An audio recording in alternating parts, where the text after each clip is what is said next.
perjuangannya untuk menegakkan kalimat tauhid tidak semudah kita membalikkan telapak tangan, tidak semudah kita mengedipkan mata, karena ia rela berhujanan anak panah, berselimutan pedang, bahkan bermandian darah demi menegakkan kalimat tauhid la ilaha illallah tiada Tuhan.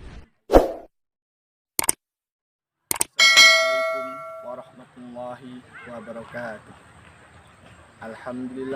Alhamdulillahirabbil alamin wa bihi nasta'in wa ala umurid dunya waddin wassalatu wassalamu ala asyrafil anbiya'i wal mursalin wa ala alihi wa ashabihi ajma'in, amma ba'du. Alhamdulillah, syukur alhamdulillah, tak henti-hentinya kita limpahkan atas kehadiran Allah Subhanahu wa taala yang mana telah memberikan kepada kita banyak nikmat yang tidak dapat dihitung banyaknya tiap hari. Dengan nikmat yang bermacam-macam, nikmat yang tidak dapat kita hitung setiap hari.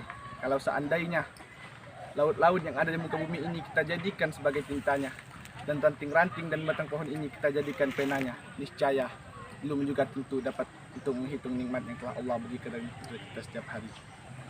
Sebagaimana telah Allah sebutkan dalam Quran surah An-Nahl ayat 17 yang berbunyi, wa in ta'adda nikmatallahi la tuhsuha innallaha laghafurur rahim.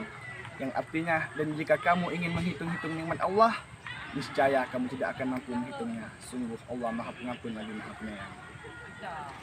Oleh karena itu, marilah kita senantiasa bersyukur kepada Allah agar kita menjadi seorang hamba yang benar-benar dicintai oleh Allah Subhanahu wa taala. Salawat beriring salam tak lupa pula kita curahkan dan kita limpahkan kepada keribaan kita, yakni Nabi besar, Nabi agung, Nabi Muhammad sallallahu alaihi wasallam. Dan bersama-sama melepaskan Allahumma shalli ala Sayyidina Muhammad wa ala ali Sayyidina Muhammad. Yang mana perjuangannya untuk menegakkan kalimat tauhid tidak semudah kita membalikkan telapak tangan, tidak semudah kita mengedipkan mata, karena ia rela berhujanan anak panah, berselimutan pedang, bahkan bermandian darah demi menegakkan kalimat tauhid la ilaha illallah tiada Tuhan selain Allah. Sehingga pada zaman ini kita dapat merasakan indahnya Islam, manisnya iman. Baiklah, pada kesempatan kali ini kembali lagi bersama kami Senti Tazakah di Tazakah Dakwah, yang mana akan menjelaskan sedikit tentang keutamaan sifat sabar. Hadirin yang berbahagia, dalam hidup kita ini sering kita jumpai berbagai keadaan. Ada suka dan duka, ada tangis dan tawa, kecewa dan lega hati datang silih berganti. Senyum dan air mata datang dan pergi. Kesemuaan keadaan itu membutuhkan mental dan persiapan dari diri yang kokoh, memerlukan sifat tabah dan sifat sabar, karena tanpa sifat tabah dan sifat sabar kita tidak akan dapat melaksanakan dan menerima cobaan-cobaan dari Allah. Jika kita tidak mempunyai sifat tabah dan sifat sabar, kita akan terombang-ambing di dalam tipu daya syaitan yang terkutuk.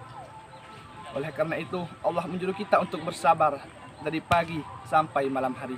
Sebagaimana yang telah difirmankan oleh Allah yang berbunyi, A'udzubillahi minasyaitonirrajim, bismillahirrahmanirrahim. Wasbir nafsaka ma'al ladina yad'una rabbahum bil ghadati wal 'ashyi yuriduna wajhah. Yang artinya, dan bersabarlah kamu atas musibah yang menimpamu bersama orang-orang yang mengingat Allah di pagi dan sampai malam hari yang mengharapkan keridhaan Allah. Quran surah Al-Kahfi ayat 28. Dari firman di atas, nyatalah dan jelaslah bahwa sifat sabar merupakan sifat yang paling utama. Sifat sabar adalah sifat yang tidak mudah untuk dimiliki oleh setiap orang. Karena sifat sabar adalah sifat yang mana ketika kita menerima cobaan dari Allah, tapi kita terus menghadapinya dengan rasa sabar. Banyak orang-orang di muka bumi ini yang ketika awalnya ia kaya raya, tapi ketika ia diuji oleh Allah dengan ujian dan cobaan dalam bentuk miskinan, ia berubah menjadi kufur. Ia tidak lagi sering sholat, ia lupa terhadap siapa yang telah memberikannya nikmat. Oleh karena itu, marilah kita jadikan sabar dan sholat sebagai penolong kita. Karena sabar dan sholat adalah sebaik-baik penolong yang ada di muka bumi ini. Sebagaimana telah Allah firmankan dalam Quran surah Al-Baqarah yang berbunyi, wasta'inu bis-sabri was-shalah, dan jadikanlah sabar dan sholat sebagai penolongmu. Innallaha ma'as-sabirin, sungguhnya Allah bersama dan beserta orang-orang yang sabar. Oleh karena itu, jika kita ingin bersama dan berserta orang-orang yang sabar, marilah kita senantiasa melakukan sholat dan laksanakan dan tanamkan sifat sabar di dalam hati kita. Karena jika kita melaksanakan sholat tapi tidak sabar, tidak akan berbekas. Dan jika kita melaksanakan sabar tanpa sholat, tidak akan berwujud. Sabar, kita harus sabar ketika kita menerima cobaan dan ujian dari Allah. Karena sebuah pohon tidak mungkin ketika ditanam langsung besar. Butuh proses, butuh waktu ia tumbuh, waktu ia dihadang oleh pohon-pohon yang lain. Seperti itulah hidup kita. Kita harus banyak menerima cobaan dan ujian dari Allah Subhanahu wa Ta'ala, supaya akhirnya kita dapat tumbuh besar dan menjadi hamba Allah yang benar-benar bersyukur. Oleh karena itu, marilah kita tanamkan kepada generasi muda sifat sabar. Kita berikan kepada mereka pengertian sifat sabar yang sesungguhnya. Karena banyak pada zaman ini pemuda, pemudi yang hilang semangatnya, putus asa hidupnya hanya karena sedikit masalah, hanya karena putus cinta, hanya karena masalah keluarga, hanya karena masalah ekonomi. Ia putus asa dan tidak semangat lagi menjalani hidup. Karena apa? Karena di dalam hidupnya tidak tertanam sifat sabar. Oleh karena itu, marilah kita tanamkan sifat sabar kepada generasi-generasi muda penerus bangsa. Karena di tangan mereka lah hidup bangsa-bangsa ini. Oleh karena itu, marilah kita jadikan generasi muda kita generasi yang benar-benar memiliki sifat sabar yang sungguh-sungguhnya.